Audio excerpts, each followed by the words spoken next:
Assalamualaikum, ketemu lagi di channel Kelayaban, channelnya para petualang. Kali ini saya mau mereview alat untuk ngelayap murah meriah, yaitu tripod. Nah, ini tripodnya. Tripod murah meriah mungkin bagi pemula ya.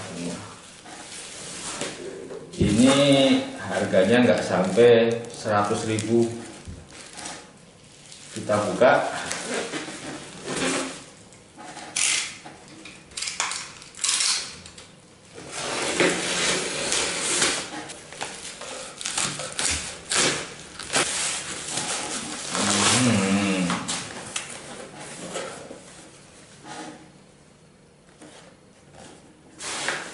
Nah, inilah dia. Tripod Tegiro Eco 183A.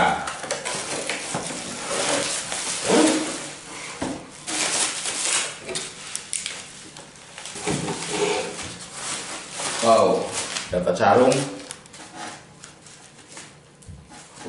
Model tas nih, bisa digantung, bisa kita pakai di punggung berarti. Ini dia. Nah, kecil sih, dia tingginya 1,35 cm, minimalnya 490 mili, setengah meter lah. Nah, panjangnya begini. Ini sih recommended banget ya buat para pemula. Harganya murah, mudah dibawa, simple. Nah, memang ada yang berprinsip beli sesuatu yang bagus sekalian. Tapi itu mungkin untuk yang pro. Tapi untuk orang seperti saya yang amatiran, baru kemarin sore lah main kayak ginian, ini cukup lah recommended. Mengingat usianya yang main di Frogger baru kemarin aja. Biasanya sih saya pakai monopod ya, single ini, karena ini saya pakai untuk di dalam ruangan. Jadi mayoritas kan di dalam ruangan, rantainya rata, jadi lebih aman lah kalau pakai yang single ini, karena radiusnya kan relatif lebih kecil daripada yang pakai tripod. Nah, kalau di outdoor, rekomendasi pakai ini karena dia kan langkahnya juga lebar, jadi di outdoor kan lebih tidak rata alasnya. Jadi dengan ini lebih mudah daripada pakai yang monopod. Ada juga sih, saya juga biasanya pakai ini, pakai gimbal ya. Tapi kalau untuk jalan dan untuk shooting kecil lah, biar tidak begitu goyang. Nah, ini aluminium full sih, cocok lah. Jadi untuk pemula mungkin tidak usah mikirin yang high class dulu lah. Mulai dari yang mudah-mudah dulu, yang bisa dijangkau, bisa dibeli. Masalah nanti bisa beli yang mahal itu urusan nantilah. Kita yang penting sekarang yang ada dulu, yang bisa dulu, yang penting kita berkarya. Panjangnya lumayan sih nih. Nah, modelnya juga model klip lah, tidak gitu susah lah. Klipnya juga enteng nih, klik. Nah, cukup lah. Jadi rekomend lah buat para pemula. Kalau dibanding dengan kualitas dengan yang harganya di atas 500 ya jauh memang sih. Kualitas materialnya juga mesti beda.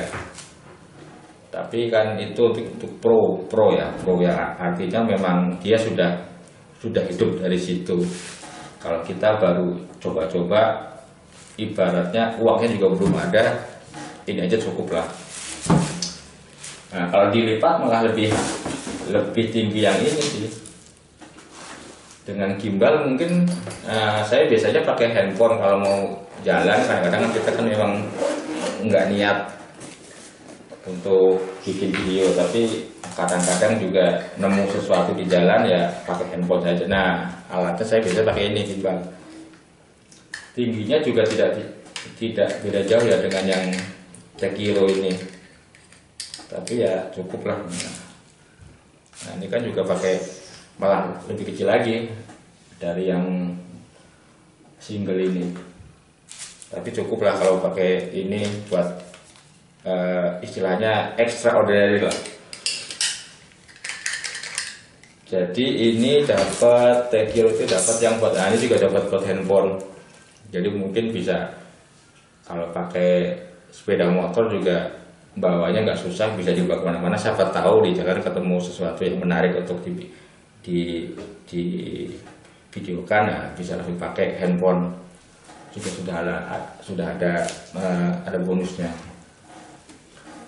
Nah, selain 3 ini biasanya juga saya pakai Gorilla ini. Biasanya saya pakai untuk kegiatan outdoor ekstrim lah, masuk hutan. Biasanya kan kita butuh sesuatu yang tidak bisa dipasang.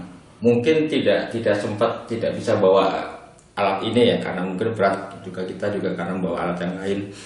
Nah, biasanya pakai ini agak lebih ringan. Dan ini kelebihannya bisa dilingkarkan ke pohon atau ke ranting. Kemudian saya juga biasanya pakai ini untuk jarak dekat ya, mini tripod. Ini saya beli juga tidak lebih dari 100.000. Sudah sekian tahun sih pakai ini nih, untuk dipakai di meja lah biasanya. Nah, kita ulas satu-satu lah ya. Ini biasanya saya pakai untuk bikin video yang ada di ruangan, ada di meja seperti ini. Biasanya sih untuk review ya, review. Ada barangnya kecil di depan, terus kita bongkar-bongkar. Daripada kita pakai tripod yang agak gede dari samping atau dari depan agak susah, mengingat ruangan juga kecil. Biasanya pakai ini hanya untuk lebih mendekatkan ke objek. Kemudian tadi ini Gorilla sudah. Nah, ini dipakai untuk outdoor yang kira-kira kita sudah tahu gimana lokasinya di tempat kita bikin video. Ini untuk jalan,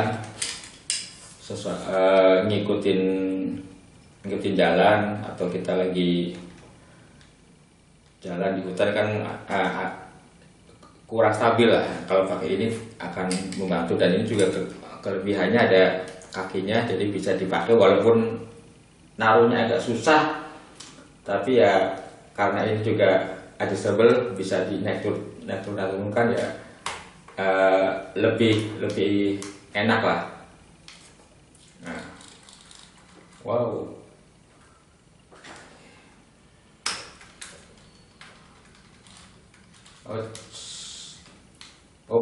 Dan ini saya pakai untuk di ruangan indoor lah, karena lebih praktis. Nah, mungkin ini ya kelebihannya dari tripod ini sama monopod seperti ini. Dia tidak banyak memakan ruangan kan. Biasanya saya buat untuk di ruangan kantor, biasanya sempit. Nah, jadi ini tidak memakan banyak ruangan. Kalau yang pakai tripod kan paling nggak ini butuh 1 meter persegi lah. Nah, cuma kelebihannya yang ini jelas lebih stabil ya, karena dia topangannya lebar, makin tinggi dia akan makin lebar, jadi lebih stabil. Semurah apapun tripod ini akan lebih stabil, tidak goyang. Kalau ini makin tinggi makin goyang. Jangankan kita sentuh, saat kita menghidupkan atau mematikan kamera pun kadang-kadang goyang. Tapi itu kan hasil videonya bisa kita edit. Bedanya karena tapaknya saja, ini hampir mirip lah dengan ini, cuma yang ini kan bisa dikontrol lah naik turunnya. Jadi mungkin inilah 5 alat yang saya pakai untuk dokumen. Tidak semua 5-5-nya saya bawa sih, tapi biasanya yang saya bawa ini dan ini. Soalnya kalau misalnya kita sudah tahu lokasinya ya, kita bawa tripod lah. Karena saya sering ke tempat yang saya sendiri belum pernah ke situ. Saya tidak tahu kayak apa lokasinya, jadi saya tidak bisa ngambil resiko susah naruh kamera, jadi pakai tripod lah mungkin. Jadi itu saja kira-kira gambarannya lah dari alat-alat seorang pemula. Yang penting bisa digunakan, tidak bikin repot, harganya murah. Menurut saya itu dulu yang penting. Masalah nanti kita bisa beli harga mahal, barang bagus, yaitu nantilah urusan lain. Yang penting ada alatnya, bisa dipakai, bisa mendukung untuk kreativitas kita.